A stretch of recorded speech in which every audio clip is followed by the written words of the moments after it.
Así que vamos a orar. Hermano Genaro, nos dirige en oración, por favor. Hermano Rolando, bendito Padre Celestial, Padre nuestro que estás en los cielos, te damos gracias, Padre, porque tenemos un buen tiempo para seguir estudiando en esta nueva etapa de este año para estudiar tu palabra y meditar en ella, Padre. Te doy gracias por mi hermano Rolando, que en su corazón pone compartir sus conocimientos con nosotros. Ilumínalo, Señor, guárdalo y que nosotros seamos guiados por tu Santo Espíritu para seguir aprendiendo de tu palabra, Padre.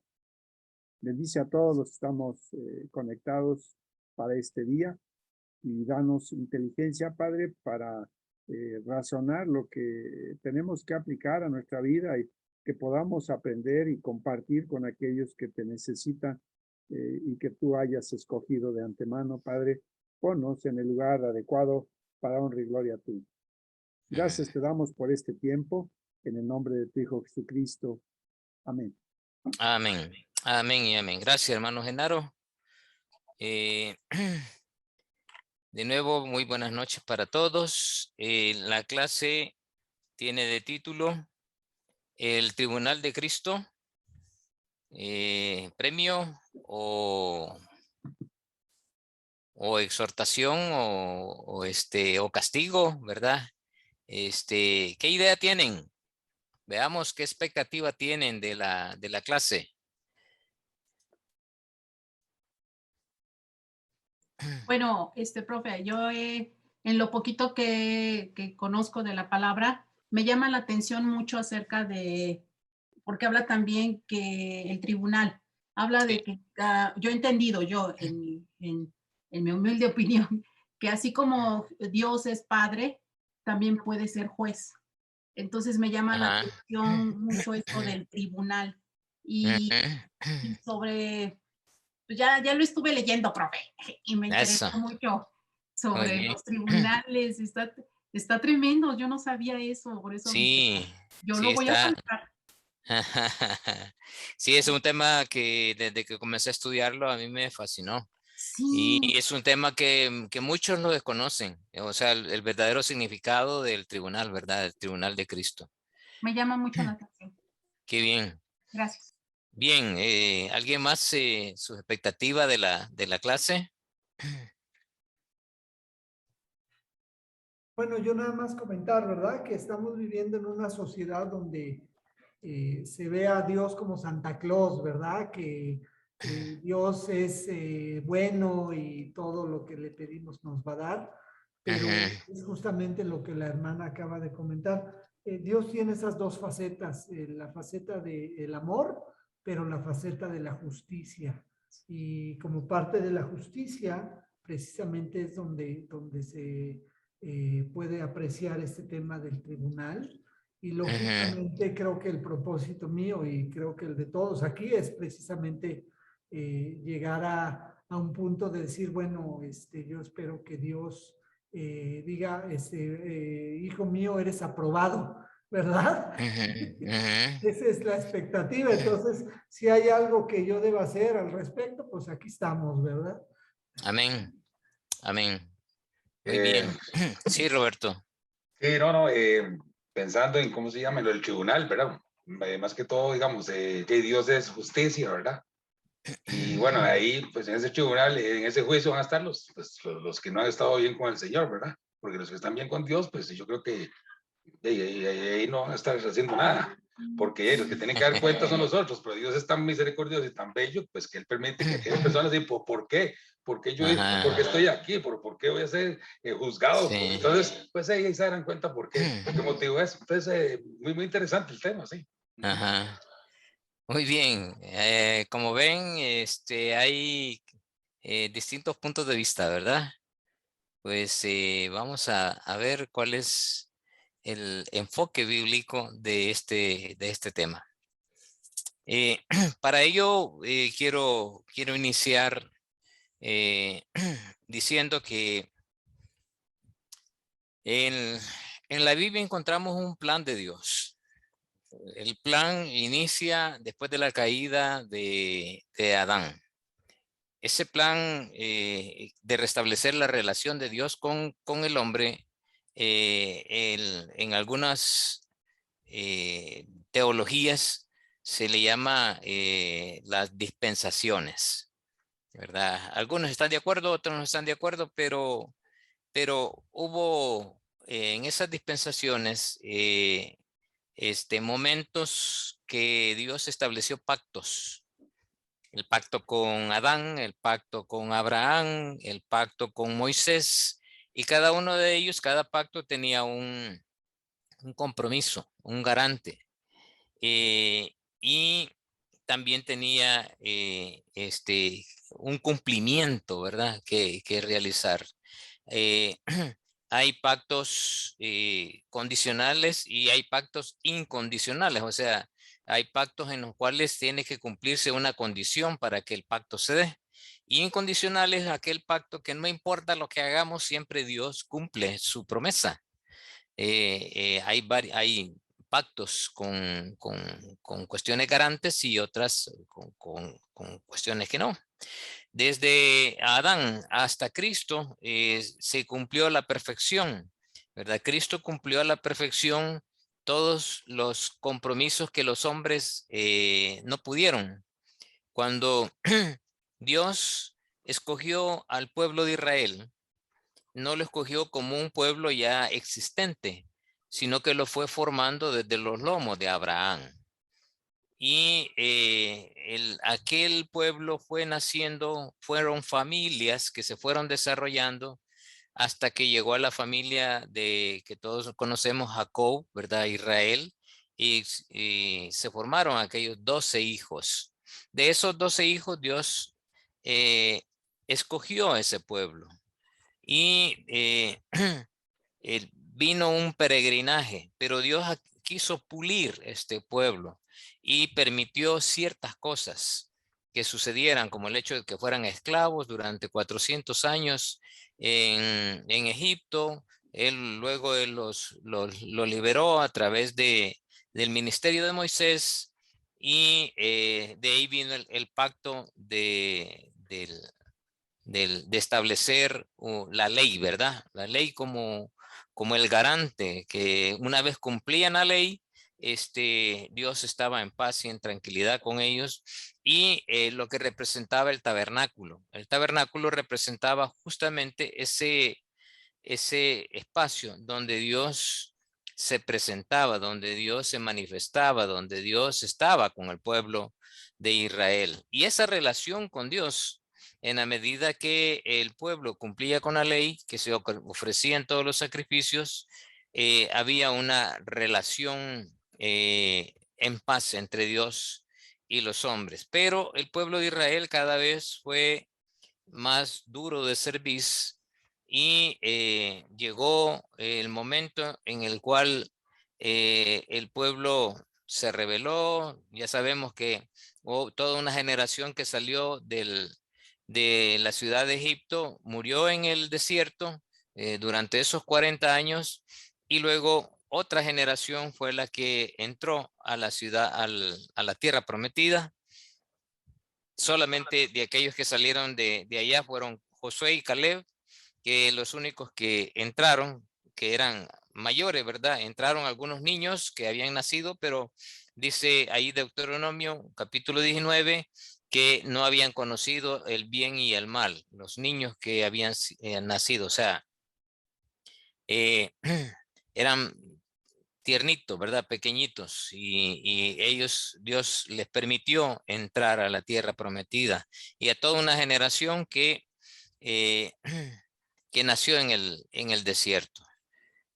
Entrando al desierto, todos sabemos que el pueblo siempre quiso rebelarse contra Dios, y hubo un momento en el cual el pueblo dijo, estamos cansados de estar viendo siempre al mismo rey, quiero decir, al mismo, la misma gente, los sacerdotes que están ahí. Todos los demás pueblos tienen un rey y nosotros no. Entonces pidieron rey a Samuel, y Samuel, muy molesto, llegó ante Dios y le dijo que se querían rebelar y estaban pidiendo un rey, y Dios accedió. y le dijo a Samuel que escogiera un rey. Y escogió, todos sabemos, a Saúl, ¿verdad? Y Saúl, de nuevo, no cumplió con lo que Dios decía y Dios le dijo a Samuel que escogiera a David. Y escogió a David y David fue un hombre de acuerdo al corazón de Dios. Todos sabemos qué significa eso, ¿verdad?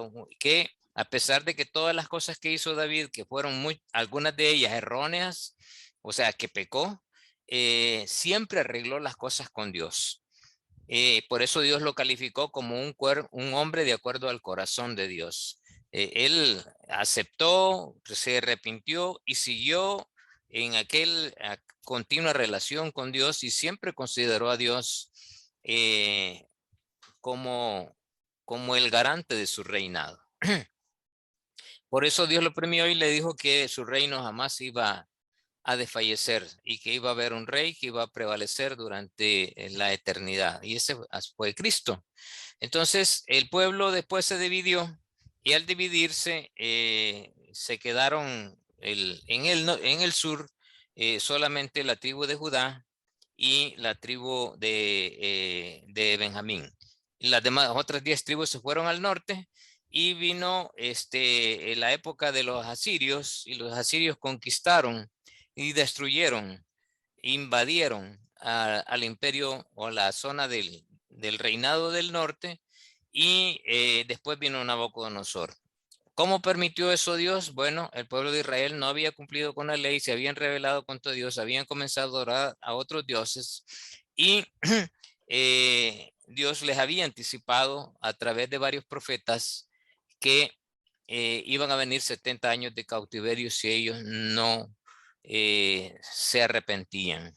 Y hubo momentos en los cuales, y ahí encontramos en Segunda de Crónicas, textos en los cuales dice Dios, ya no quiero más sacrificio, ya no quiero más, o sea, ya Dios, no digo que estuviera ya hasta de la coronilla de eso, sino que Dios conoce el corazón del hombre y por el corazón del hombre con el cual iban a adorar aparentemente a Dios, Dios miraba su corazón y aquella ofrenda, aquel sacrificio no era sincero. Por eso que Dios dijo, ya no quiero más sacrificios, ya no me traigan, lo que quiero es que su corazón se arrepienta. Pero no accedieron y vinieron los 70 años de cautiverio.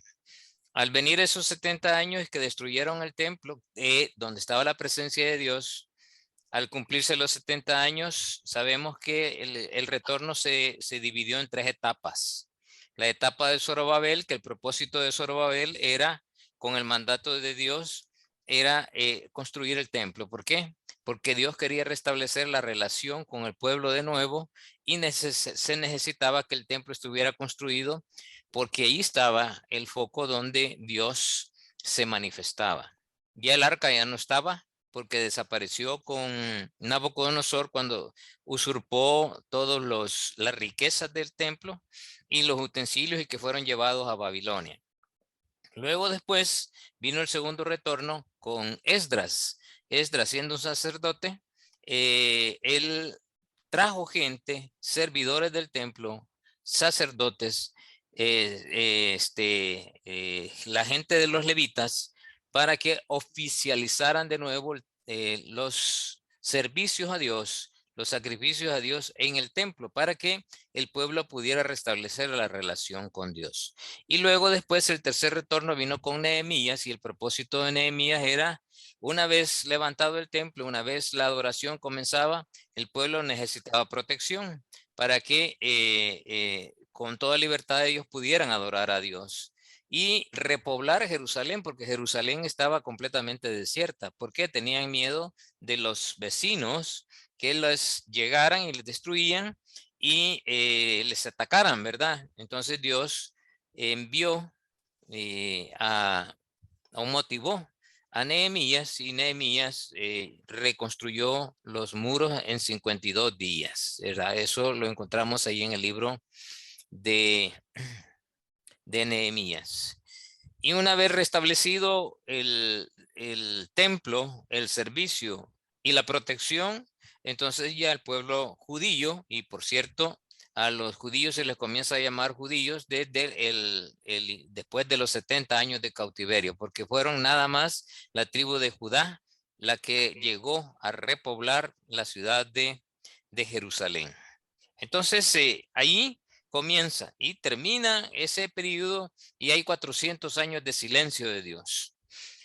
Al finalizar esos 400 años comienza el ministerio de Cristo. Y el pacto perfecto en el cual Dios establece y que inicia el periodo de la gracia y de la iglesia. Justamente estando en el periodo de la gracia de la iglesia, allí encontramos el tema del tribunal de Cristo. El tribunal de Cristo es parte de la doctrina de la iglesia, ¿verdad? No es parte de la doctrina escatológica. Se toca dentro de la doctrina escatológica, pero es más parte de la doctrina de la iglesia en el sentido escatológico que le corresponde a la doctrina de la iglesia, ¿verdad? Así es que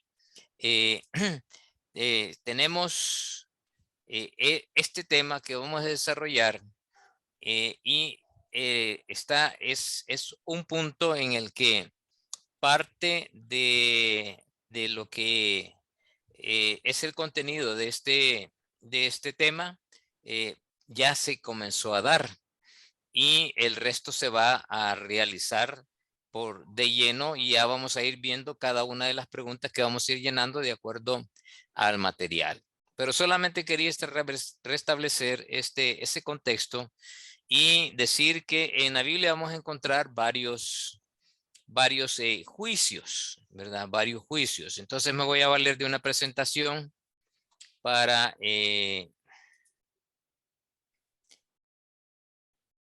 ir llevando una guía. Solamente me confirman si ven mi pantalla. Sí, hermano. Ok. Bueno, entonces la iglesia, ¿verdad? La iglesia, vamos a hablar de la iglesia. No vamos a hablar de los no creyentes, porque el tribunal de Cristo es para la iglesia, no para los no creyentes. Es una recompensa ¿de qué? De su fe, pero también es una recompensa de su fidelidad. Entonces, es parte del amor de Dios mostrado hacia su iglesia en promesas que encontramos en varios textos en el Nuevo Testamento. Entonces, el tribunal de Cristo, juicio o premiación a los santos, el bema, ¿verdad? Ese es el bema de Cristo. Esa es la palabra que se utiliza como juicio. El bema, eso en la clase 1 de la otra semana, ahí vamos a definir bien qué es el bema. Hoy nada más vamos a dar un contexto del tribunal de Cristo como he comenzado. Mateo 25, 31, voy a pedir que algunos vayan buscando y me ayuden a leerlo, ¿verdad? Mateo 25, 31 y 32 y otro que busque Apocalipsis 20 y 11 y 12 para irlos leyendo y que la Biblia habla de 5 juicios. Mateo 25. Aquí lo tengo, si gustas lo leo, dice... Apocalipsis, ¿qué dijo? 20, 11 al 12. 11 y 12. Sí. Mateo 25, 31 y 32 dice así. Cuando el Hijo del Hombre venga en su gloria y todos los santos ángeles con él, entonces se sentará en su trono de gloria y serán reunidas delante de él todas las naciones y apartará los unos de los otros, como aparta el pastor de las ovejas de los cabritos. Muy bien. Entonces, cuando el Hijo del Hombre venga, o sea, está hablando de algo futuro, sí, en su gloria, y todos los santos ángeles con él. O sea que es un momento posterior a todo lo que estamos viviendo ahora en día. Sí. Apocalipsis 20, 11 y 12. ¿Quién lo tiene? Amén. Léelo. Y vi un gran trono blanco y al que estaba sentado en él, de delante del cual huyeron la tierra y el cielo, y ningún lugar se encontró para ellos. Y vi a los muertos, grandes y pequeños, de pie ante Dios, y los libros fueron abiertos, y otro libro fue abierto, el cual es el libro de la vida, y fueron juzgados los muertos por las cosas que estaban escritas en los libros según sus obras. Ajá. Muy bien, como pueden ver, ese es otro juicio, ¿verdad? Otro juicio. ¿Y quiénes son los que van a estar ahí en en ese juicio? Que de acuerdo a lo que acabas de leer en el versículo 32. Los creyentes, hermano. No. No. En este caso son los no creyentes. ¿Sí? ¿Por qué? Bueno, ese es el juicio del trono blanco, ¿no? Que se da después del milenio. Sí, pero ¿por qué ese versículo me indica que no es la iglesia? Sí, porque son los pecadores los que van a estar ahí. Sí, porque esto es después del juicio, es después de toda la tribulación. Sí, O pero sea, no, o sea, que ¿qué indica dice? la ¿Qué? separación de las ovejas de los cabritos. Pues entonces estaría la iglesia ahí. No, por eso ¿Qué lo dice los separa. muertos? Bueno, a ver, repite de nuevo. Es que dice, y vi a los muertos, grandes y pequeños. Viste a los muertos. O sea, esa es la palabra que nos indica que no es la iglesia. Por favor, entiendan que nosotros somos vivos ahorita. Hay muchos que están a nuestro alrededor que son vivos muertos. Son vivos físicamente, pero son muertos espiritualmente. Nosotros que hemos entregado nuestra vida al Señor, cada creyente es vivo físicamente ahorita y vivo espiritualmente. Entonces la palabra utilizada ahí en ese texto habla de uno no nacido de nuevo, muerto. Entonces se refiere a los no creyentes, ¿verdad? Entonces eso es bien específico y justamente como dijo el hermano Genaro, es el gran juicio del trono blanco. Entonces hay varios juicios y hay 3 grupos de personas en la Biblia que siempre vamos a encontrar, ¿verdad? Hay gentiles, hay judíos y está la iglesia. Así que ahí en 1 Corintios 10, versículo 32, encontramos que dice, no seáis tropiezo ni a judíos, ni a gentiles, ni a la iglesia de Dios. Estos subgrupos son bien identificables hoy en día.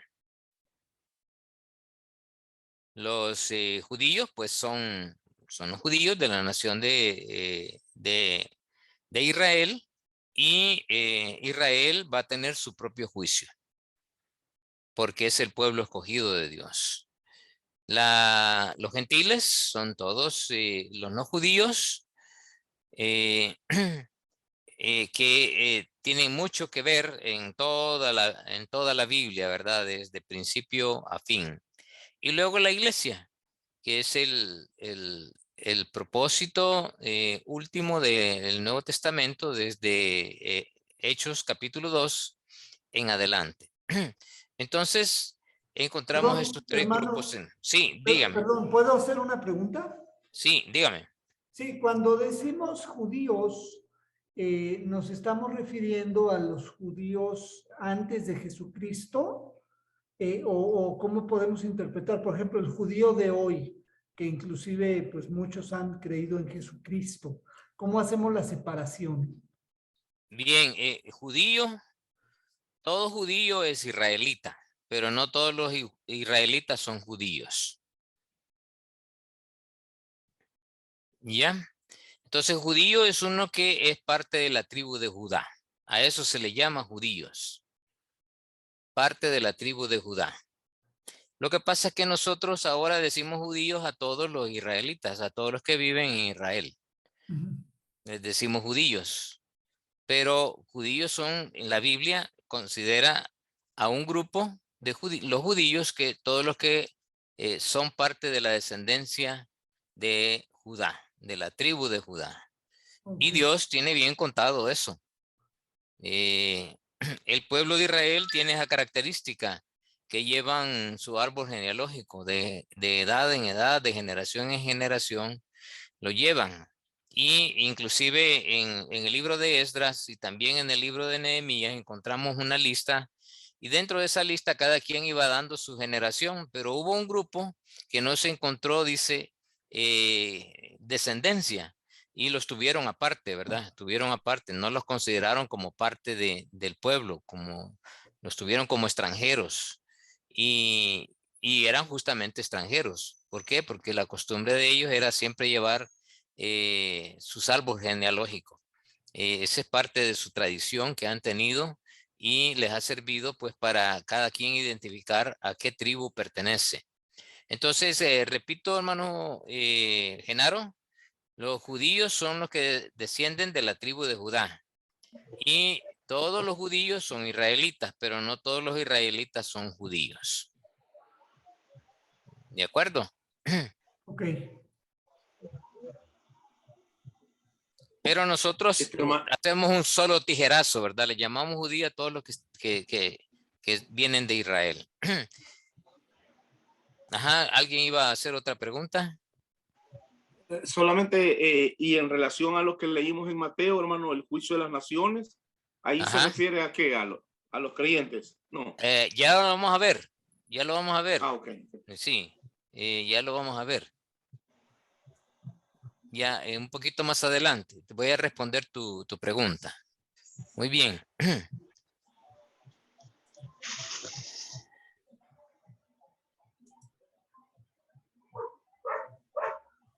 En la Biblia también encontramos las criaturas. Hay las criaturas espirituales y hay las criaturas terrenales. Vamos a ver. Sí. 1 Corintios 15:44 dice, se siembra cuerpo animal,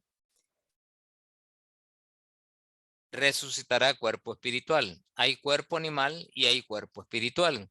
El cuerpo animal, Pablo aquí en el contexto está hablando del cuerpo físico, ¿verdad? De nosotros. Y el cuerpo espiritual está hablando de ese cuerpo que va a ser transformado, que es el nuevo hombre que ha nacido en nosotros. Acuérdense que Pablo en Corintios define que todos y cada uno de los creyentes somos templo del Espíritu Santo. Y el Espíritu Santo, Dios, cuando le entregamos nuestra vida, cuando permitimos que el Señor entrara a nuestra vida, Dios puso al Espíritu Santo en nosotros, en este cuerpo. Muchas veces, y yo, a los que estuvieron anteriormente en mi clase, siempre han sabido esto, ¿verdad? Pero en muchas ocasiones, cuando se nos pregunta, muchos tienen un gran temor de esto, ¿verdad? Se nos pregunta, yo como hijo de Dios, ¿puedo amar como Dios, con el amor de Dios? Yo lanzo la pregunta también al grupo, ¿verdad? Como hijo de Dios, ¿puedo amar como Dios ama? O sea, el amor ágape. Sí. Bueno, yo pienso que no. Ajá. A ver, ¿por qué no? ¿Y por qué sí? Sí, porque Bueno, el amor... Ajá. ay, perdón. Adelante, hermana, adelante. No, usted. Perdón, sí. Yo pienso que el amor de Dios es un atributo que solamente le corresponde a Él. Nosotros no nos podemos dar enteramente. Nuestra carnalidad estamos limitados. Pero Dios no. Eso es lo que yo Ok. Bueno, magnífico. Hermano. Pues yo digo que, pues, no dice así que amemos a nuestros hermanos como Dios nos ama, ¿no? ¿Sí? Sí, hermana, sí. Sí. Sí, Claro que sí. tengan claro esto, ¿verdad? No es esta la clase, pero es parte de, ¿verdad? Es bien importante entender esto, porque vamos a entender en el tribunal de Cristo ese tremendo amor de Dios para nosotros. Y, y cómo ya todos, ustedes y yo, podemos amar con ese amor de Dios. Por ejemplo, Pablo, inspirado por el Espíritu Santo, escribió: maridos, amad a vuestras mujeres como Cristo amó a la iglesia. Ándele. Ajá, ¿cómo? Qué tremendo eso, ¿verdad? ¿Y cómo amó Cristo a la iglesia? Pues entregando su vida para salvar a todos, a toda a la iglesia. Él murió por todos aquellos que se arrepienten. ¿Y Bueno, puedo dice, decir algo, profe? Cristo, sí, dígame.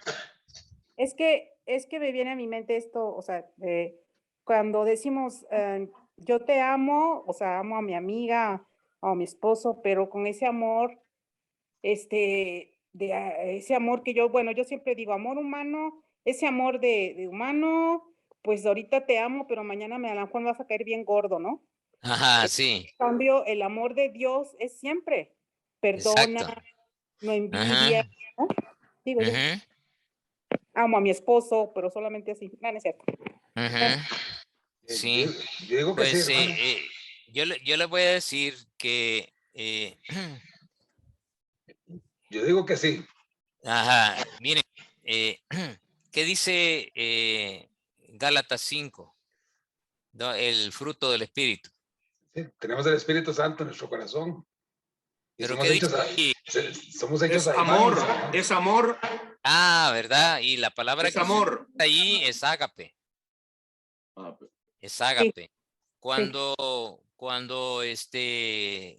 Cristo les dijo a sus discípulos: ¿en qué conoceréis que sois mis discípulos? Conocerán que son mis discípulos en que se aman los unos a los otros.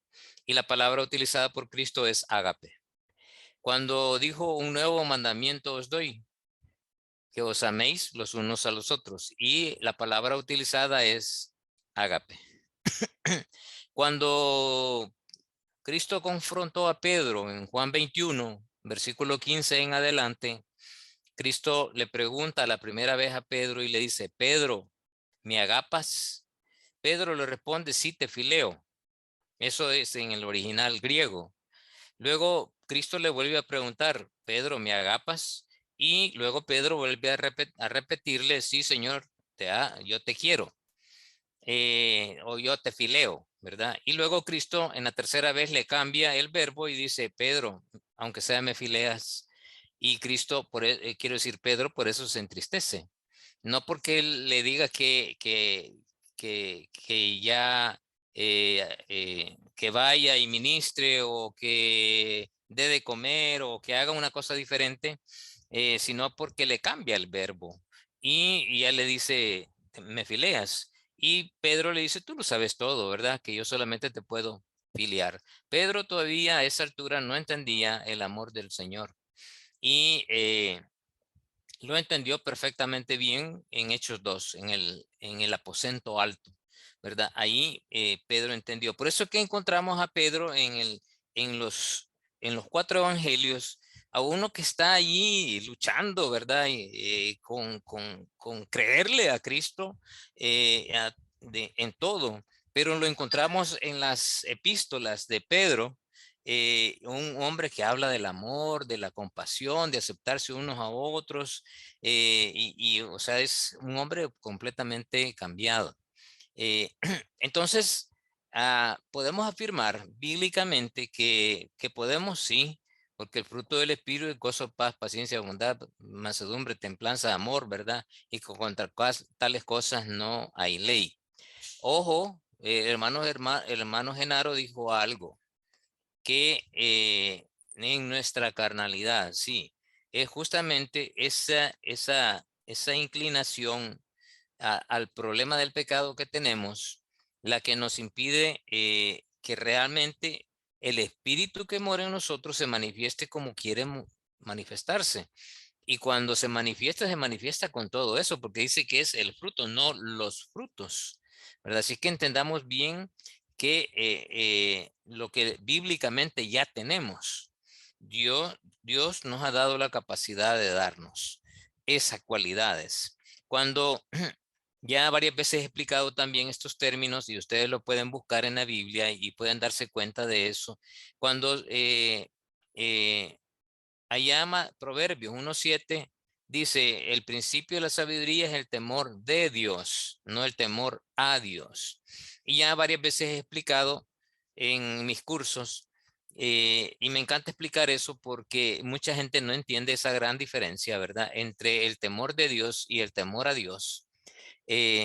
Ustedes pueden buscar todas las frases que aparecen en el Antiguo Testamento y en el Nuevo Testamento relacionados al temor de Dios y la frase, todos los versículos relacionados con el temor a Dios, y van a ver que son, en el contexto son cosas diferentes. La Biblia me enseña que el temor de Dios es la forma en que Dios se reveló a mí. ¿Cómo se reveló a mí? Comienza en el Antiguo Testamento con el Jehová Rafa, el Jehová Jireh, el Jehová Sama, el Jehová Nisi, el Adonai. Todos esos nombres que se le dieron a Dios son las cualidades de Dios. Dios se reveló con sus cualidades. Cuando yo entro en una relación con una persona, la persona va revelando sus características, su forma de ser. Entonces yo voy comenzando a conocerlo y lo conozco y llego a identificar varias cosas de él, varias virtudes, varios principios que rigen sus vidas, varios valores que él tiene como tal. Y si es una relación entre mujer y hombre, pues justamente de esas cosas son las que se va enamorando, ¿verdad? Por lo menos eso es lo que debería de ser. Pero cuando Dios se reveló a nosotros, esa identidad que nos dio en el huerto del Edén, en lo cual Adán podía estar en perfecta relación con Dios, pues que era espiritualmente, mantenía esa pureza, esa santidad que le permitía estar en la presencia de Dios. Pero cuando ya pecó, ya no podía estar en la presencia de Dios y fue sacado. Por eso es que yo comencé desde Adán. Y esa imagen de Dios es la que Dios va a restablecer y restableció o ha comenzado a restablecer desde que nosotros iniciamos en nuestra peregrinación con nuestro Señor Jesús. Cuando nosotros entregamos su vida, nuestra vida, el Señor puso el Espíritu de Dios morando en nosotros. Y el Espíritu de Dios ya viene con todas ese poder de Dios, ¿verdad? Con ese temor de Dios. O sea, Dios ha transferido a mí sus cualidades. Y es eso justamente que me hace, como hijo de Dios, identificarme con el Señor. Dios me ve puro y santo, pero por esta carne, no, por el Espíritu de Dios que mora en mí. Eso justamente lo encuentro en el capítulo 1, verso 1 y 2 del libro de Corintios. Cuando dice a todos los santos, a todos los que, y comienza a decir, ¿verdad? A todos los que entregaron sus vidas al Señor. Y él está hablando a los corintios que eran terribles en cuanto a la carnalidad. Pero así lo ve Dios y así nos ve a nosotros. Así que, hermanos, ¿podemos amar como Dios ama? Sí, porque Dios no nos ha dado un espíritu de cobardía, sino de poder, de amor y de dominio propio. La palabra amor utilizada ahí es ágape. Así es que solamente tres cosas no han sido dadas a nosotros, que son la omnisciencia, la omnipresencia y la omnipotencia, que son exclusivas de la Trinidad. Pero Dios ha transferido sus cualidades a través del Espíritu de Dios que mora en mí. O sea, Dios no nos pone un espíritu a medias. Dios da todo. Eso es lo que me afirma la palabra de Dios. Entonces, ¿por qué razón me cuesta? Bueno, porque lo comprimo al espíritu, ¿verdad? Lo comprimo con mi falta de fe, con mi incredulidad, con aquellas cosas que, ay, me cuesta entender, con aquellas cosas que yo creo que no, ¿verdad? Pues sí, Dios nos ha dado ya esas cualidades. Y es justamente entender esto para que entendamos el tribunal de Cristo, ¿verdad? Porque el tribunal de Cristo, vamos a ver que no es para emitir juicios sobre nadie, es para entregar premios y coronas, ¿verdad? Si eso no lo habían visto, pues así es, ¿verdad? Así es. Y ustedes dirán, bueno, pero en mi carnalidad, Dios, sí, en su carnalidad, pero vamos a ver por qué y cómo y en qué condición, ¿verdad? Entonces, ahí es donde está la clave de este tema. ¿Y qué es lo que quiere Dios con esto? Eso es lo que vamos a establecer como propósito en la clase. El propósito de Dios es que mi corazón, mi vida, sea realmente que se cumpla Romanos capítulo 12, verso 1 y 2. Que entregue mi cuerpo como sacrificio vivo, santo, agradable a Dios, que es mi culto racional. O sea, es el sentido más lógico espiritualmente que yo debería de ser. Entregar este cuerpo en sacrificio. Y Pablo está pensando en el sacrificio del cordero, llevado como sacrificio, ¿verdad? En eso está pensando ahí, porque la palabra sacrificio es justamente la misma que se utiliza en el Antiguo Testamento para el cordero que se llevaba al sacrificio de la expiación del pecado. Entonces, con ese sentido es que Pablo dice que presentemos nuestro cuerpo como sacrificio vivo, santo, agradable a Dios. Y luego encontramos también allá en segunda de Pedro, capítulo 1, verso 3, en donde dice que como todas las cosas que pertenecen a la vida y la piedad nos han sido dadas. ¿Y qué es eso de vida y piedad? La vida es todo lo físico y la piedad es todo lo espiritual, ¿verdad? Todo lo emocional, lo que le da color a la vida también nos ha sido dada a nosotros por su divino poder, dice, mediante Cristo, ¿verdad? ¿Y para qué? El siguiente versículo, el 4. Para que seáis partícipes, dice, de la naturaleza divina. Qué tremendo eso, ¿verdad? Es que yo cada vez que leo ese texto me emociono y digo, Señor, perdóname, ¿verdad? Porque, estando en este cuerpo, muchas veces no dejo que el Espíritu realmente se manifieste como Él quisiera manifestarse. Pero, hermanos, amados, la Biblia me afirma que yo, en la condición que el Espíritu Santo que mora en mí, tiene la capacidad, no yo, el Espíritu, ¿verdad? El Espíritu que mora en mí tiene la capacidad de hacerlo, sí, sí. Entonces, debo dejarle que realmente Él se manifieste. Acuérdense que no tenemos lucha contra sangre ni carne. O sea, yo nunca debo de tener pleito con nadie, porque la lucha nuestra es una lucha espiritual. Y espero que estemos luchando espiritualmente todos los días de nuestra vida, ¿verdad? Es una lucha espiritual. Bien dice allá Judas, bueno, solo es un capítulo, dice que tenemos que tener cuidado, está exhortando a la iglesia, diciéndoles que luchen fervientemente por la fe. ¿Por qué? Por aquellos que se han infiltrado dentro de la iglesia y que están haciendo caer a los creyentes. De esos hay muchos, ¿verdad? De esos hay muchos. Bueno, espero haberme dado a entender, hermanos, que yo me entusiasmo cuando comienzo a explicar ciertas cosas, ¿verdad? Pero si hay más hermano, preguntas, sí, Sí, amén, hermano. solo quiero una preguntita. sí, Cuando se dime. refiere a se siembra un cuerpo animal, se refiere entonces al cuerpo carnal. Al el cuerpo físico, sí, el cuerpo físico. Ok. En la Reina Valera la tradujeron así, pero Pablo está refiriéndose al cuerpo, al cuerpo humano. Al vaso de barro. Ok. Ajá, exacto. Ok, gracias, hermano. Ujú. Bueno, entonces en la Hermano Biblia, Rolando, sí, dígame, hermana. que de lo que hablan del amor, ¿verdad? Que tenemos que tener el mismo amor de Dios.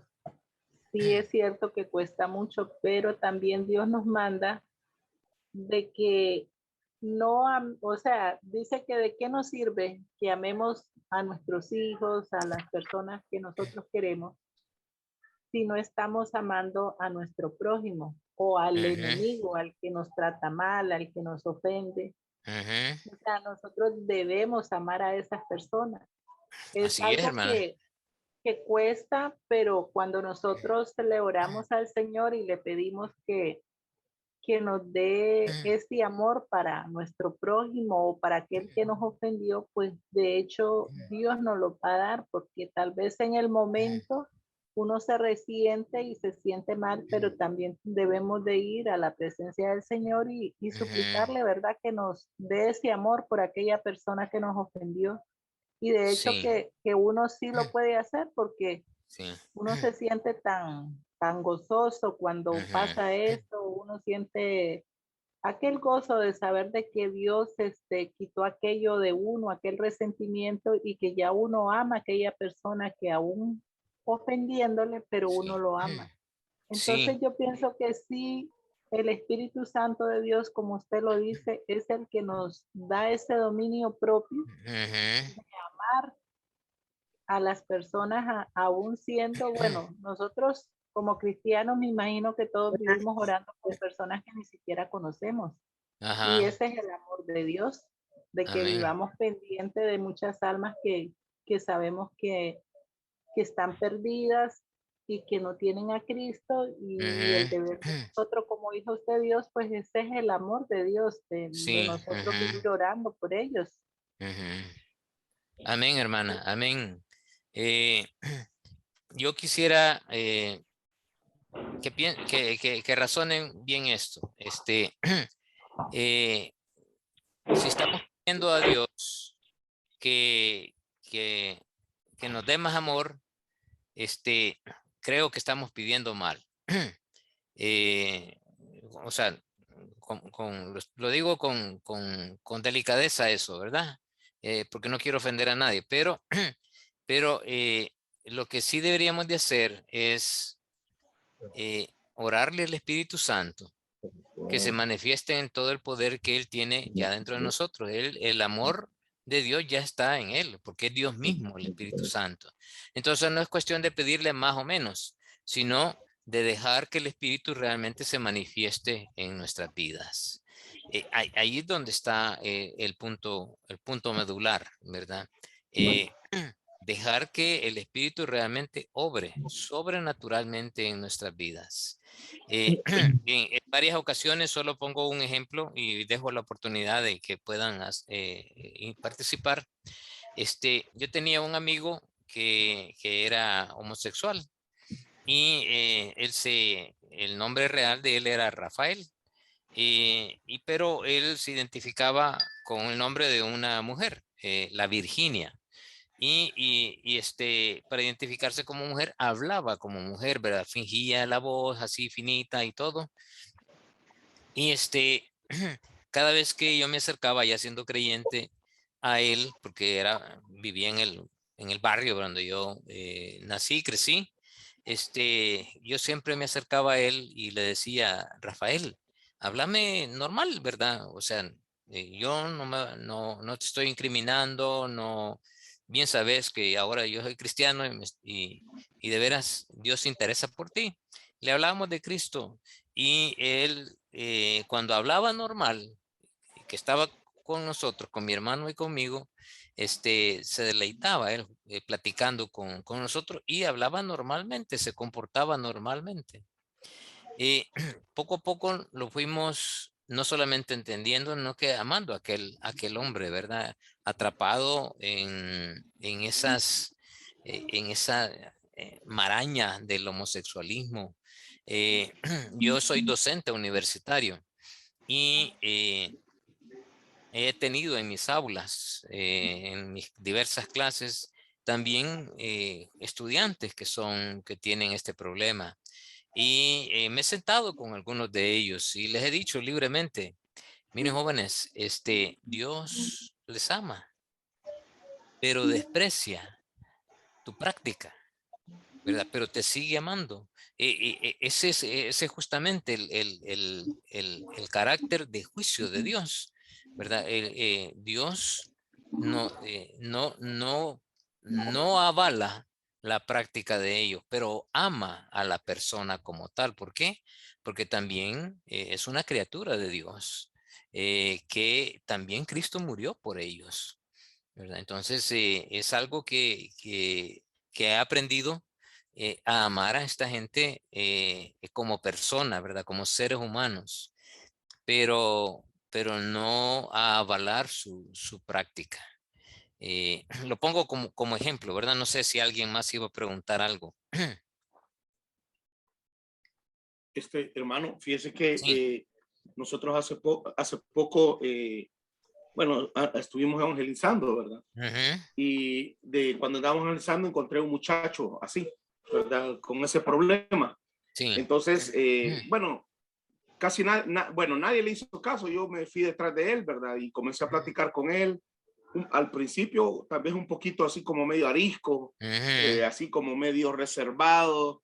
Y entonces me dijo, mire, yo entiendo todo lo que dicen ustedes, que hablan y todo, pero a veces cuando he ido a lugares donde me han invitado, me dijo, y he participado, he sentido desprecio de parte de ustedes, me dijo así, ¿verdad? Ajá. He sentido rechazo, he sentido... Entonces yo comencé a decirle, ¿verdad? De Ujú. que quizás él sentía eso, pero en realidad no es así, porque nosotros al final no éramos quien para juzgarlo, simplemente el propósito de nosotros era llevarlo a una verdad de su vida, de qué es lo que Dios quería hacer en la vida de él. Bueno, y Ujú. comencé a practicar con él, pero Ujú.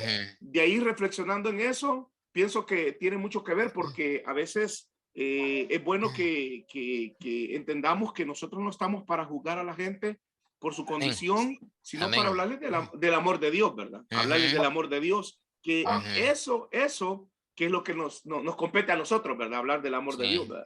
Ujú. Exacto. Ajá. Exacto, hermano. Ese es justamente lo que nos compete. Tenía una cosa ahí en la mente ahí, pero se me acaba de escapar ahorita. Pero no sé si habrá otra pregunta, otra. Siéntase con la libertad de hacerlo, hermanos. Hermano Rolando, no sé, Sí, ¿me escucha? sí, le escucho.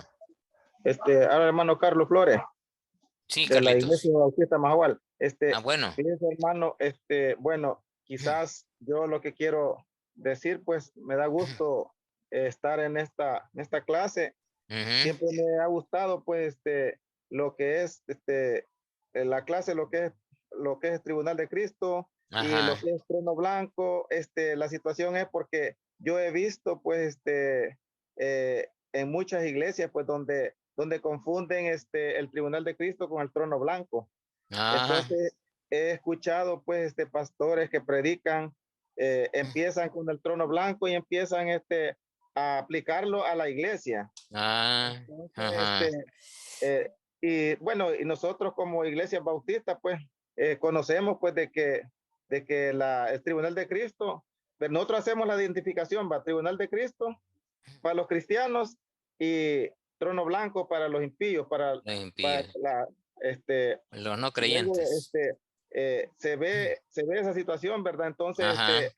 no saben diferenciar ellos entre lo que es el Tribunal de Cristo y el Trono Blanco, porque ellos piensan de que los cristianos van a ir a ese juicio del gran Trono Sí. Blanco. Ajá. Entonces, cuando yo vi el tema, pues, que iba a compartir usted, pues, dije, yo me voy a A anotar acá, inscribir. digo, Qué voy a bien. inscribir, dije, porque está bonita esa clase. Entonces, Qué me da bueno. gusto ahí escucharlo, hermano. Ahí Dios le Gracias, bendiga. hermanito. Qué bueno, bueno. Gracias por estar. Y justamente ese es parte del propósito de la clase, ¿verdad?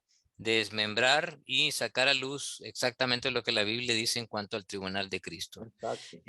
Ya me acordé lo que quería decir. Esto tómenlo con pinzas, hermano, pero es una convicción una postura bien mía, ¿verdad? Bien mía. Por eso tómenlo con pinzas. ¿Sí? Simplemente se los dejo como reflexión. Pero todo esto que estamos platicando, esto tiene que ver con el tribunal de Cristo. En su momento se van a dar cuenta, pero digo lo que expreso mi sentir en este sentido. Hablando con el problema del homosexualismo, ¿verdad? Yo estoy convencido, y puedo estar equivocado, pero estoy convencido de que estos movimientos del GTB y todas las letras que le han agregado no existieran si realmente los que nos decimos ser normales les amáramos. Y vuelvo y lo repito, ¿verdad? Estos movimientos no existieran si los que nos decimos ser normales les amáramos. Pero ¿qué es lo que pasa? ¿Qué ha pasado? Que ellos se sienten despreciados, ellos se sienten marginados, ellos se sienten pues hechos a un lado, ¿verdad? Y lógico es que en el pasar del tiempo han venido algunos de ellos y han protestado. Y esas protestas en algún momento, gente de mucho dinero que ha pasado también, que está pasando por esta situación, pero que ahora invierten y tienen tremendas cantidades de plata para hacer todas las promociones que hacen, ¿verdad? Para hacerse, para sacar a luz lo que ellos son y lo están haciendo a la fuerza, lo mismo que los movimientos feministas, ¿verdad? Yo creo que en ese sentido, tanto nosotros como hombres somos culpables de esas manifestaciones de las mujeres, como también nosotros los normales, por no mostrar el amor a estas personas, ellos protestan porque se sienten marginados, no se sienten identificados y luego quieren que les aceptemos exactamente con sus prácticas y todo. Ahí sí no, ¿verdad? Pero no debemos de marginarlos jamás. Es mi punto de vista, ¿verdad? Pues, como digo, puedo estar equivocado, pero algunas veces he disertado sobre este punto en algunas clases. Pero yo lo someto a juicio a ustedes, ¿verdad? Como digo, tómenlo con pinzas. ¿Alguna otra pregunta? Aquí hay en el chat, vamos a ver si hay... Bueno, no hay preguntas. Bueno, quería hacer un comentario con respecto a todo esto. Sí. Me parece bastante acertado, digamos, el comentario que usted dice. Yo estoy de acuerdo con eso. Creo que ahí, digamos, precisamente por el amor que debemos tenerle al prójimo, ¿verdad? Es importante, pues no, digamos, esas prácticas no tienen que ser normalizadas, no tienen que ser vistas como buenas tampoco, porque es mi deber también, por amor a ellos, que ellos sepan que está mal, ¿verdad? Ajá. Pero eso no significa que ellos sean el problema es el pecado, ¿verdad? Y de repente, ¿verdad? Como uno lee tanto este problema de la homosexualidad en la Biblia y todo, ¿verdad? Entonces la gente los ve como si ellos estuvieran haciendo un pecado, digamos, nunca antes visto, exagerado, ¿verdad? O algo así, digamos. Ajá. Ellos combaten con sus pecados, así como nosotros combatimos con nuestros pecados, ¿verdad? Como uno tiene ciertos pecados que le cuesta más combatir, ¿verdad? Ellos también tienen sus propios pecados. Entonces, Exacto. al final, digamos, así como yo combato con mis pecados, ellos combaten con sus pecados y por lo tanto, ellos están, pues, en toda esta batalla espiritual, digamos, están en una situación pues, similar a la mía, ¿verdad? Solamente que la de ellos es más evidente porque es algo que expresan, ¿verdad? Entonces, digamos, es como dice usted, ¿verdad? La gente ha confundido eso y ha hecho rechazo hacia ellos en vez de rechazo hacia el pecado como tal, ¿verdad? Que Sí, definitivamente no se les ha dado el acompañamiento que deberían y exacto. terminan en la situación en la que estamos ahorita. Sí, pues gracias, ¿verdad? Por animarme, porque tienes también el mismo punto de vista que yo, pero como digo, creo que tenemos una tremenda responsabilidad. Nosotros vamos a dar cuentas en el gran juicio del trono del Tribunal de Cristo, ¿verdad? El Tribunal de Cristo sobre nuestras actitudes también, ¿verdad? Es parte de lo que vamos a ir viendo, pero como digo, todo esto tiene que ver sobre el Tribunal de Cristo. Lo que quiero seguir ahora con el tema es que dentro de la Biblia encontramos estos 5 juicios. Hay más, pero estos son los juicios más, ¿cómo decir? Los más, ajá, los más identificados de principio a fin. Y son muchos de ellos temas escatológicos, por no decir todos, ¿verdad? Todos. Entonces, el pecado, ya vamos a ver que es algo que ya se dio, el juicio por el pecado. El tribunal de Cristo, que también se va a hacer, es a la iglesia y va a tener su momento y ya vamos a ver en qué momento se va a dar. La nación de Israel también va a tener su momento, las naciones de los gentiles también van a tener su momento y el gran juicio del trono blanco, que ya no es para naciones, sino que ahí es para personas de sentido individual, ¿verdad? Entonces, esos 5 en un sentido general los encontramos en la Biblia. Ahora, vamos a ir al primer juicio, el juicio del pecado, para que entendamos después el segundo juicio, que es el juicio del trono blanco, quiero decir, del tribunal de Cristo, ¿verdad? Entonces, es a individuos. ¿Quiénes son? Los hijos de Dios en cuanto al pecado. El tiempo, 30 años después del nacimiento de Cristo. El lugar, ¿dónde fue? La cruz del Calvario. La base del juicio, la obra completada por completo por Cristo Jesús. El resultado, primero, la muerte para Cristo. Y segundo, la justificación para la salvación. Voy a usar unos textos que me van a ayudar a dejar bien claro cómo este juicio por el pecado ha sido el primer juicio que ya se dio, ¿verdad? Entonces, vamos a ir, ahí me ayuden a buscar y a leer algunos de estos textos. Yo al final me voy a quedar con Primera de Pedro, capítulo 2, verso 21 hasta el 24. Pero voy a pedir que alguien busque Juan 5:24, aunque creo que yo los tengo aquí. Vamos a ver. Sí, aquí están, ¿verdad? Entonces, pero no está todo, pero yo voy a pedir que alguien lo busque, Juan 5:24, y aquí nada más está el centro del texto, que tiene que ver con el juicio del pecado. Aquí ¿Quién yo lo quiere tengo, leer, por favor? yo tengo Juan 5:24, dice, Léelo, hermano.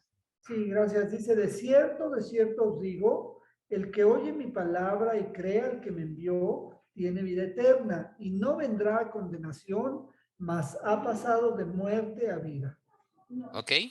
¿Verdad? Entonces, ahí es claro el texto. Dice, no vendrá a condenación. Está hablando del juicio del trono blanco. Mas ha pasado de muerte a vida, que es lo que yo les decía. Vivos, ¿verdad? Vivos físicamente, pero vivos espiritualmente también. Luego tenemos Romanos 3:25. ¿Quién lo busca, por favor?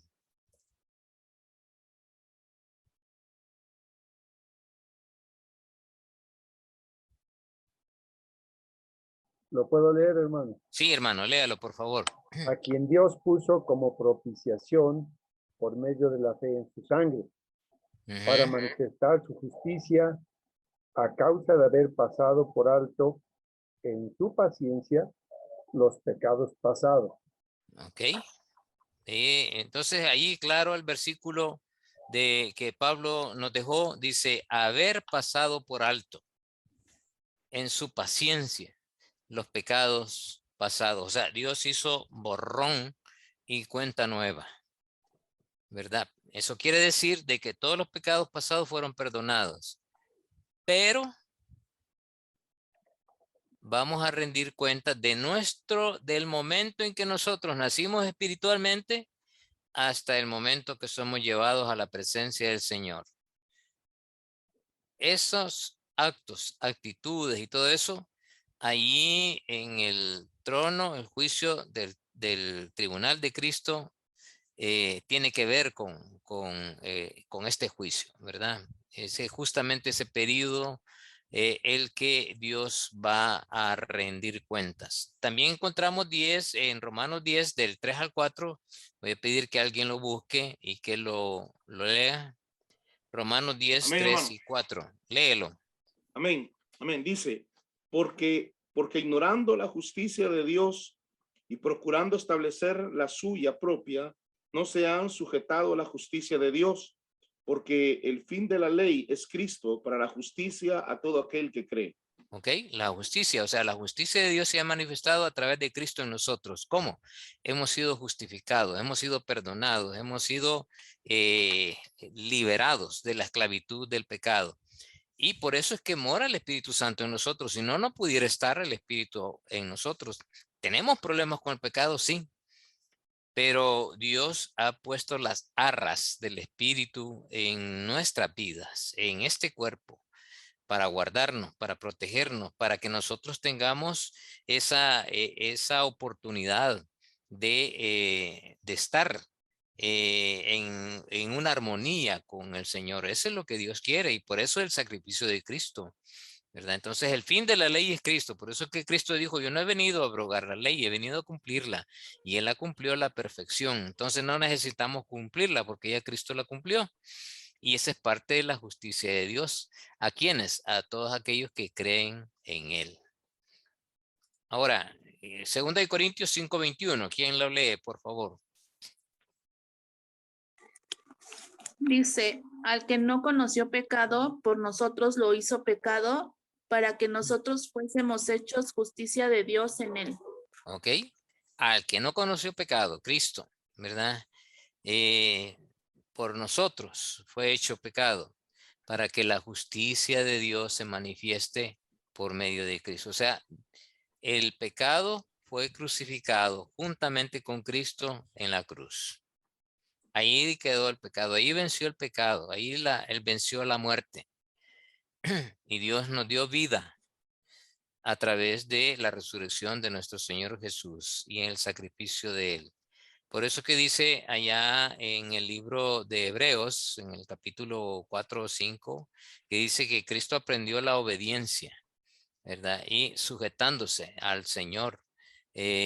¿Por qué se sujetó? ¿A qué dice ahí que aprendió la obediencia? Sufriendo, pues no fue tanto el sufrimiento de un golpe de las espinas en la cabeza, de los latigazos en la espalda, sino aquel momento en el huerto del Edén, cuando Cristo le dijo al Señor en aquella oración donde dice que era tan intenso que su sudor era como gotas de sangre, dice que Señor, pasa de mí esta copa, porque yo no. ¿A qué se refería Cristo a eso? Se refería que él visualizó que él en la cruz se iba a convertir en el pecado, en la negrura de cada uno de nosotros. Pero su santidad negaba convertirse en ello. Por eso dice que no se haga mi voluntad, sino la tuya. Y Hebreos afirma, dice que él aprendió la obediencia. ¿Acaso Cristo era desobediente? No. Lo que pasa es que su santidad negaba convertirse en el pecado de cada uno de nosotros. Y por eso él dice que se somete, ¿verdad? Eso dice Filipenses capítulo 2, se somete a la voluntad de su Padre.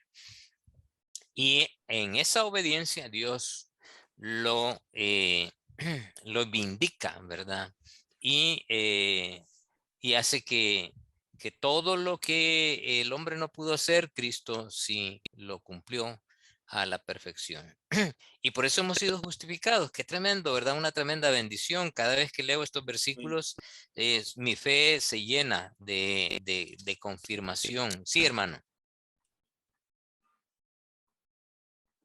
¿Alguien iba a preguntar?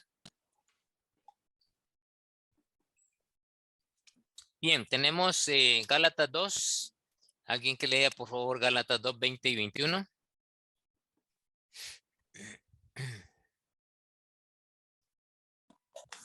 Con Cristo estoy juntamente crucificado y ya no vivo yo, mas vive Cristo en mí.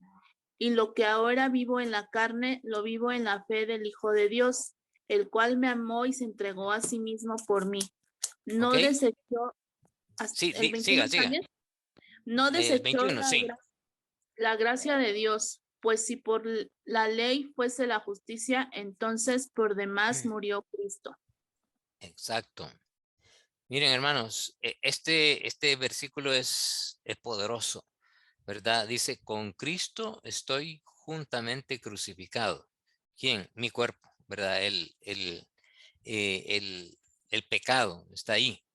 Y ya no vivo yo, mas vive Cristo en mí. Esta es una verdad que debemos de asumirla todos los días de nuestra vida. Porque ¿qué es lo que pasa? Que a muchos le dan vuelta este versículo y se desclavan de la cruz y comienzan a andar bajo su propia concupiscencia, bajo su propio criterio de vida, bajo su propia filosofía de vida. Y ya no están juntamente con Cristo crucificado. Y por eso es que tenemos problemas serios con el pecado. Pero cuando nosotros aprendemos e intentamos vivir y luchar de vivir en Cristo, es justamente eso de lo que les decía. ¿Podemos amar como Dios? Sí, sí, claro, porque es Cristo mismo, ¿verdad? Que está manifestándose a través del Espíritu Santo en nuestras vidas. Eh, y por eso es que vamos a encontrar y vamos a ver que el tribunal de Cristo se cumple aquel llamado de Cristo, donde dijo: sobre poco has sido fiel, sobre mucho te pondré, hablando justamente de este tiempo del tribunal de Cristo. Tenemos otro texto aquí, Gálatas 3, del 11 al 14. Voy a pedir que alguien lo lea, por favor. Gálatas 3, del 11 al 14. Y que por la ley ninguno se justifica para con Dios, es evidente, porque el justo por la fe vivirá. Y la ley no es de fe, sino que dice: el que hiciere estas cosas vivirá por ellas. Cristo nos redimió de la maldición de la ley, hecho por nosotros maldición, porque está escrito: maldito todo el que es colgado en un madero, para que en Cristo Jesús la bendición de Abraham alcanzase a los gentiles, a fin de que por la fe recibiésemos la promesa del Espíritu.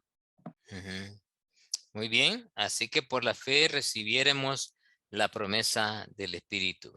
Entonces, por la ley ninguno se justifica para con Dios. Cristo nos redimió de la maldición de la ley. Y por la fe, ¿verdad? Por la fe puesta en Él. Y es algo que debemos de tener presentes todos los días de nuestra vida. Esa fe que fue puesta juntamente con el Espíritu en nosotros, que nos hace ver y entender espiritualmente al Señor, que nos hace ver y entender espiritualmente este libro, ¿verdad? Yo con perdón lo digo. Este libro, como libro, es cualquier libro, ¿verdad? Por favor, entiéndame qué es lo que estoy diciendo. Conozco algunos escritores que utilizan este libro y lo citan, muchas veces citados fuera de su contexto, algún versículo, pero lo citan como un aspecto literario, ¿verdad? Que enriquece lo que ellos están escribiendo y lo adorna. Pero esto es como libro, es cualquier libro. Pero ¿por qué este libro? ¿Por qué este libro cobra vida? Porque la vida no está en el libro, la vida está en mí. La vida está en el creyente. El Espíritu de Dios que mora en nosotros es el que nos revela la palabra de Dios que está escrita para mí, el rema que Dios tiene para cada uno en cada día. Por eso es importante estar haciendo nuestros devocionales, ¿verdad? Porque Dios tiene siempre algo que decirnos cada día. Y dentro de su inmensa sabiduría, Dios nos enseña parte de esa sabiduría en nosotros y nos va dando, nos va formando, nos va desarrollando como hijos de Dios. Y ya vamos a ver que tiene que ver con el tribunal de Cristo también, ¿verdad? Así es que luego creo que tengo aquí donde voy a irme a esta parte última, que con estos versículos voy a terminar con Primera de Pedro, capítulo 2, verso 21.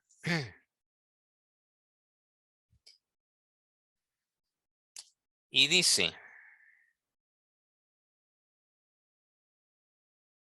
pues para esto fuisteis llamados, porque también Cristo padeció por nosotros, dejándonos ejemplo para que sigáis sus pisadas, el cual no hizo pecado, ni se halló engaño en su boca. quien cuando le maldecían no respondía con maldición. Cuando padecía no amenazaba, sino que encomendaba la causa al que juzga justamente.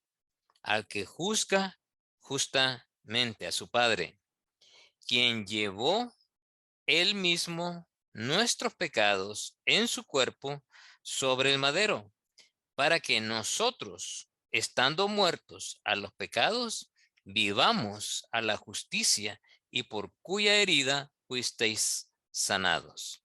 Porque vosotros erais como ovejas descarriadas, pero ahora habéis vuelto al pastor y obispo de vuestras almas. Entonces, él llevó nuestros pecados en su cuerpo al madero. Eso me da a mí el privilegio de ser redimido, de ser justificado, de ser santificado. De eso habla Pablo en sus epístolas, ¿verdad? Cada creyente ha pasado por esos tres, pero la santificación es un proceso que no se ha acabado todavía. Es algo que Dios lo va perfeccionando en la medida que nosotros dejamos que el Espíritu de Dios que mora en nosotros se manifieste, hasta que nuestro cuerpo sea completamente glorificado, y justamente va a ser en ese tiempo especial. Bueno, no digo que va a ser, ¿verdad? Sino que así va a presentarse el cuerpo completamente glorificado en el tribunal de Cristo. Entonces, amados hermanos, el tribunal de Cristo no es para hacer pasar vergüenza a nadie. El tribunal de Cristo no es para juzgar a nadie. El tribunal de Cristo no es para avergonzar a nadie. El tribunal de Cristo es para mostrar el amor de Dios a nosotros. Y eso es lo que vamos a ver justamente en el desarrollo de cada uno de los puntos que vamos a comenzar a ver de la próxima semana. Entonces, termino con este último versículo, ¿verdad? Que es para que nosotros, estando muertos a los pecados, vivamos a la justicia, y por cuya herida fuiste sanado. Este es el propósito de Dios durante nuestras vidas en este periodo de tiempo. Vivamos a la justicia de Dios. ¿Cuándo? Todos los días de nuestra vida. Es parte de lo que Dios quiere, que nosotros vivamos como creyentes, que la justicia de Dios se esté manifestando en nosotros. ¿Por qué? Porque ya estamos muertos al pecado. Bien, preguntas hasta ahora. Comentarios. Hermano, sí. Solo una preguntita. El último texto que decía Primera de Pedro, ¿qué era? Ya no lo logré copiar. Solo quería, me lo regala, por favor. Sí. Es Primera de Pedro 2, 21 al 24. Ah, ok. Gracias, muy fino. Gracias. Está aquí, Primera de Pedro 2, 24. Es parte del que está arriba, del 2, 21 al 24. Pero son dos cosas importantes que dice ahí, por eso que las anoté aparte. Ok, gracias, mi hermano. Gracias. Entonces, ese juicio que acabamos de ver es el juicio que ya se dio, ¿verdad? El primer juicio por el pecado. Eso fue ya realizado en la cruz de Cristo. Eso ya es un hecho histórico. Y las consecuencias de hecho eso histórico es la vida de ustedes y la vida mía, la vida de cada creyente. Pero tenemos que ser responsables con ese enorme privilegio que Dios nos ha dado. Ese enorme privilegio que Dios nos ha dado en este periodo de tiempo de nuestra vida, cada cosa que hagamos, vamos a rendir cuentas en el tribunal de Cristo. Pero no para castigo, ¿verdad? Porque el amor de Dios no, o sea, Dios no es hijo de hombre para que mienta, ni hombre que se arrepienta. Romanos 8 dice que ni lo alto, ni lo profundo, ni ninguna otra cosa creada, ni un viejo, ni un joven, ni un peludo, ni un pelón, nada, ¿verdad? Nada nos podrá separar del amor de Dios que es en Cristo Jesús. Miren, crean eso, créanlo. Es justamente lo que Dios está manifestando desde que nosotros entregamos nuestra vida. Jamás Dios va a apartarse de nosotros, porque lo ha prometido. Él lo ha prometido y va a estar con nosotros. Pero le encanta que seamos íntegros, que seamos fieles, que permanezcamos en Él, que dejemos que el Espíritu de Dios se manifieste en nuestras vidas. ¿Cuándo? Todos los días de nuestra vida. Cuando yo entiendo que mi vida, todo lo que yo soy, mis títulos, mi prestigio como persona, está en función de lo que Dios quiere hacer en mi vida, entiendo perfectamente bien que soy extranjero en esta tierra. Ya mi ciudadanía ya no está en México, ya no está en Costa Rica, ya no está en El Salvador, ya no está en Estados Unidos, de donde sea. Soy un cielícola, ¿verdad? Pertenezco al reino de los cielos. Y ahí he sido inscrito en el libro de la vida. Yo estoy convencido de eso porque la palabra de Dios lo afirma. Y es algo que debemos de estar conscientes, hermanos, porque justamente de esto es lo que vamos a hablar en el tribunal de Cristo. Comentarios.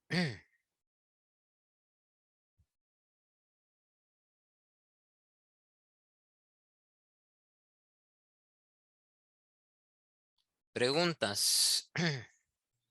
Bueno, yo tengo una pregunta, pero no estoy seguro si nos dé tiempo como para resolverla, Sí. porque hace rato hablabas de que Dios no, o sea, no es hombre para arrepentirse, pero Ajá. justo el día de hoy yo estaba leyendo el pasaje donde el rey David hace un censo y como resultado del censo viene juicio a la nación de Israel. Pero dentro de ese juicio, pues Dios como que se arrepiente.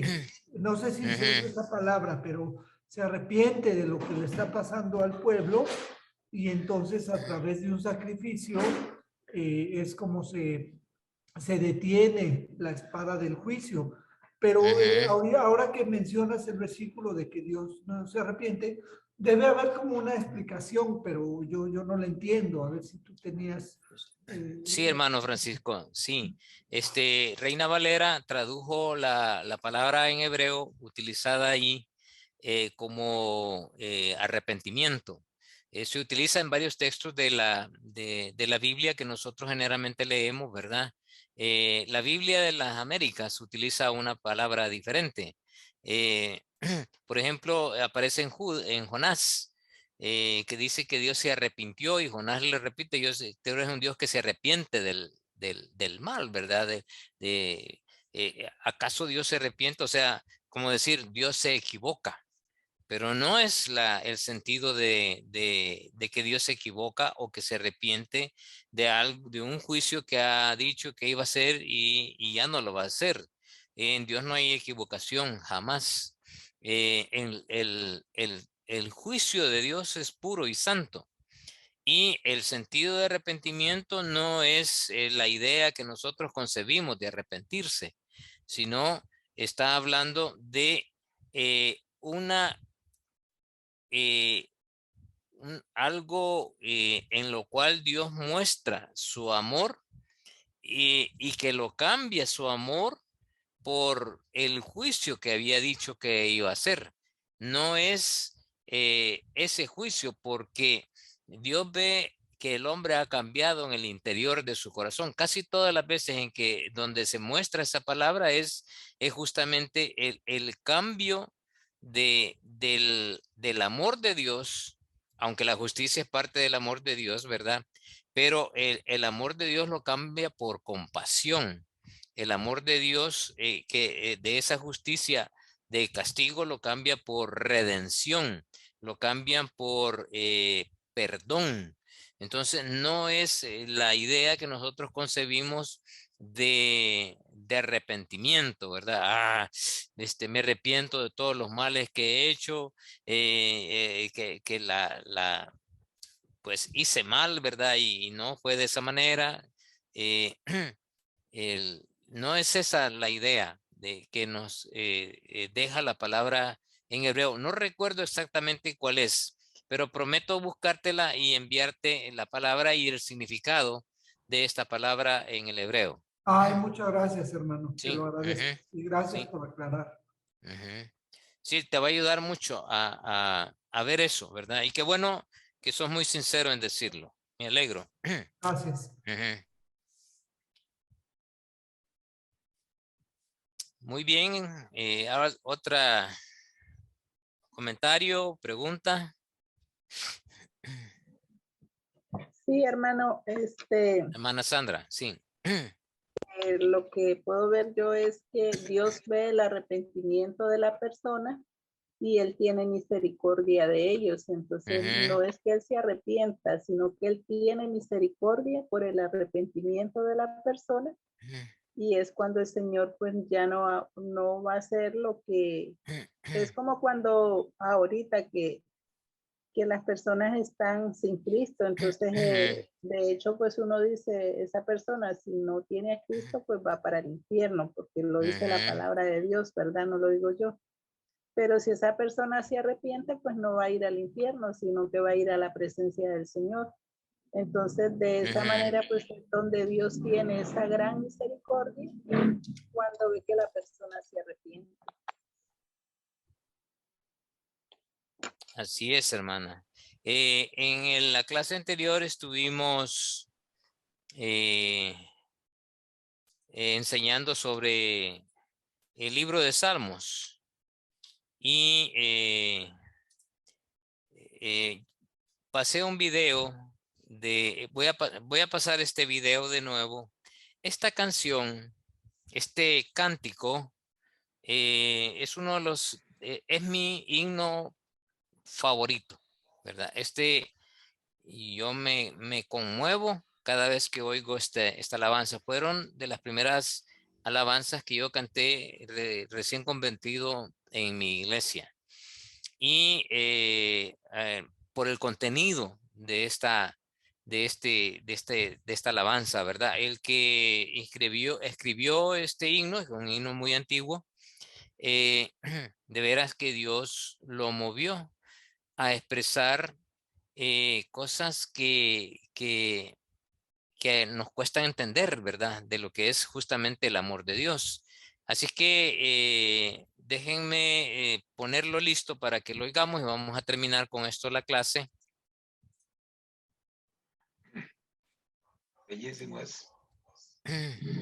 Y váyanse fijando bien en la letra, ¿verdad? Lo que dice. Algunos ya lo escucharon en la clase de Alabemos, pero a los que no, les van a entender qué es lo que a veces nos cuesta entender verdaderamente el amor de Dios, ¿verdad? Así es que solo voy a esperar que cargue, que esté listo para que todos lo podamos escuchar y también podamos ver. Es un grupo de jóvenes, no sé de dónde son, pero el tema, el himno es Oh amor de Dios, ¿verdad? Entonces, déjenme pasarlo a mi pantalla. Me avisan que si se escucha y se ve, ¿verdad?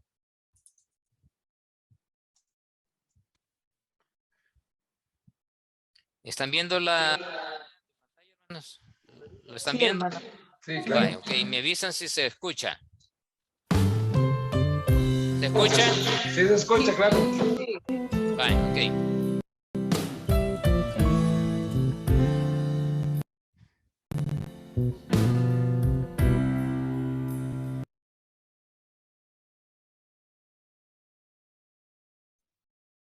Perdón que todavía está cargando.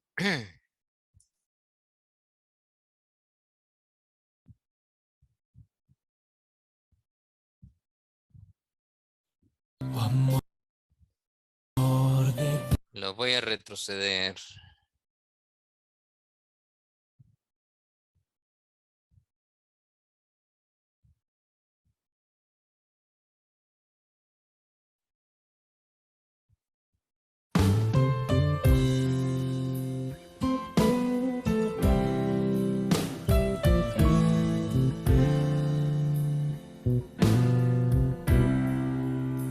Amor de Dios, su inmensidad, el hombre no podría contar ni comprender la gran verdad que Dios al hombre pudo amar cuando el pecar entró al hogar de Adán y Eva en Edén.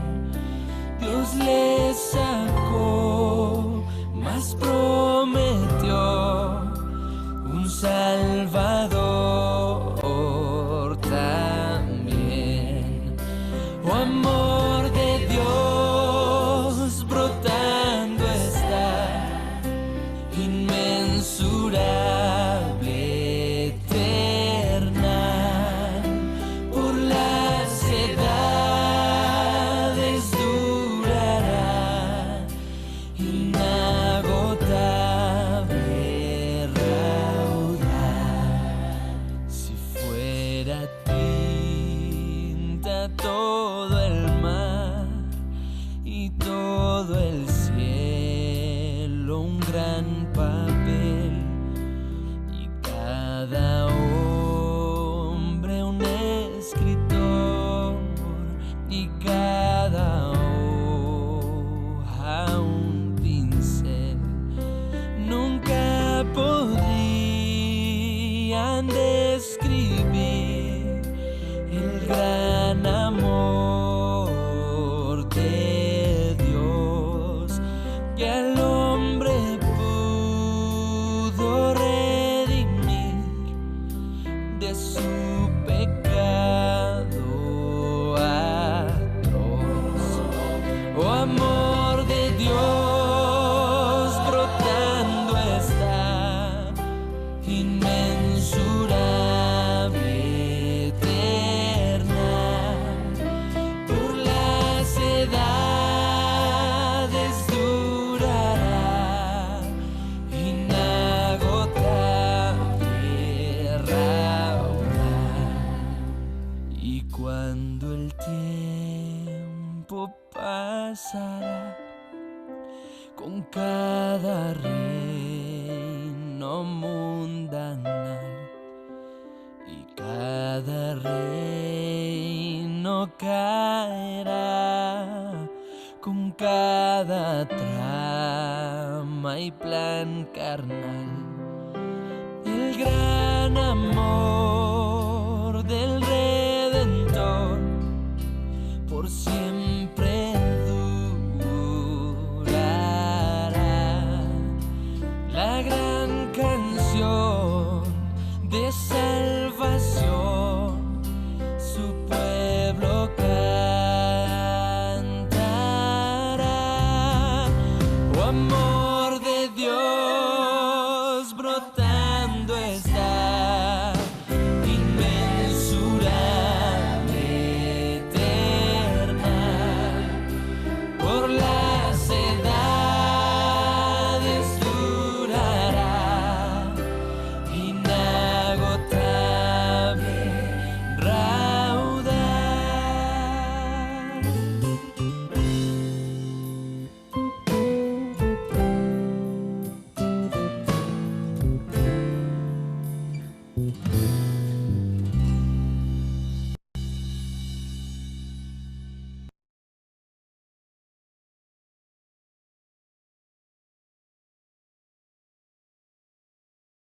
Ese es justamente lo que yo decía, ¿verdad? Este himno, esta alabanza nos describe a nosotros que a veces nos cuesta entender verdaderamente esa magnitud del amor de Dios. Y lo describe bien la alabanza cuando dice que si todo el cielo fuera un papel, si todo el mar fuera la tinta, ¿verdad? Y cada hombre fuera un escritor y cada hoja un pincel. Sí, solo trato de imaginarme cada elemento que está describiéndose en su magnitud, millones y millones y billones de hojas, el mar, el cielo, realmente es describir el amor de Dios en una simplicidad. Es imposible, ¿verdad? Es imposible porque cada quien podrá dar testimonio de cómo ha experimentado el amor de Dios, cómo experimentó el amor de Dios Genaro cuando lo sacó del problema del COVID que él tuvo, que estuvo bien grave, cómo nos ha sacado a cada quien el momento de nuestra conversión, ¿verdad?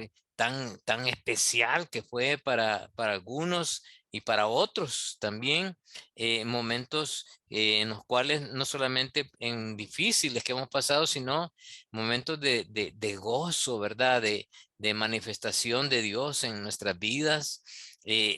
Ahí sentimos el amor de Dios y aún así es bastante difícil de poderlo describir en su magnitud, pero eso es lo que Dios quiere, ¿verdad? Eso es lo que Dios quiere y es algo que no debemos de olvidar. Y es por ese amor que Dios nos tiene, nos va a llevar al tribunal de Cristo y con un propósito específico. Así que esa era mi idea de mostrarles esta alabanza, que como les digo, es mi alabanza preferida y me fascina, ¿verdad?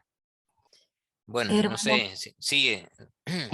bueno, nada más para ayudarle un poquito con lo que preguntaba el hermano respecto a la palabra arrepentirse. Sí. En el hebreo viene de la palabra naham y comenta precisamente que Dios cambia cuando el ser humano cambia y toma la decisión buena, pero no puede cambiar su actitud hacia el mal cuando el ser humano sigue un camino errado. Aunque las acciones de Dios pueden cambiar, Él siempre permanece fiel a su propia justicia. Eso es lo Exacto. que tiene con respecto a la palabra arrepentirse en el Antiguo Testamento. Gracias, hermana, gracias. Eso nos deja claro la idea del término arrepentimiento, ¿verdad? Dios cambia su juicio cuando nosotros cambiamos de actitud, pero no cambia su justicia, sigue siendo la misma, ¿verdad? Bien, ¿algún otro comentario, hermanos, hermanas? Nada más comentar que por eso entonces Pablo en Efesios dice, alumbra los ojos de nuestro entendimiento para que podamos ver la supereminente grandeza de su poder. Y también en el dice, habla sobre, en Efesios, a mí me gusta mucho Efesios, también dice, arraigados y cimentados en su perfecto amor, que podamos, que nuestros ojos sean alumbrados a su perfecto amor para que podamos conocer la plenitud de Dios. Me gusta mucho eso. Amén, amén, hermana. Amén. Bellísima el canto, profe. Muy hermoso. Qué bueno. Bueno, hermanos, seguimos en la clase la próxima semana a la misma hora en el mismo canal. Yo les subo dentro de un ratito la presentación, ¿verdad? Pues para que la tengan también ahí. Si ustedes quieren usarla en sus propias iglesias, la pueden usar cada una de las presentaciones. Yo las preparo con la idea de que se puedan usar, ¿verdad? O sea, no soy egoísta en ese sentido. Al contrario, me encanta que las puedan usar y que sirvan de material para otros, ¿verdad? Así es que Gracias, gracias, hermano. Con gusto, sí, con gusto. Así que, si no hay más, hermano Francisco, nos puedes dirigir en oración, despidiéndonos, por favor. Sí, claro que sí, vamos a orar. Padre Celestial, cuántas gracias te damos en esta noche porque podemos entender un poco más acerca de la magnitud de tu amor, de qué manera te has entregado hacia nosotros, y gracias porque podemos ahora entender que el Tribunal de Cristo está pues planeado y proyectado, Señor, para hacer un acto de amor como todo lo que tú has mostrado a nosotros. Gracias porque podemos entenderlo mejor, y también, Señor, danos esa convicción de amar al prójimo, esa convicción de entregarnos pues a nuestras esposas, a nuestros familiares, Señor, de la manera en que también la palabra lo declara. Te doy gracias por este grupo de estudio. Te doy gracias, Señor, para que sigamos adelante y conociéndote más de la palabra. Te agradezco también por todo esto, en el nombre precioso de Cristo Jesús. Amén. Amén. Bien, como ustedes se dieron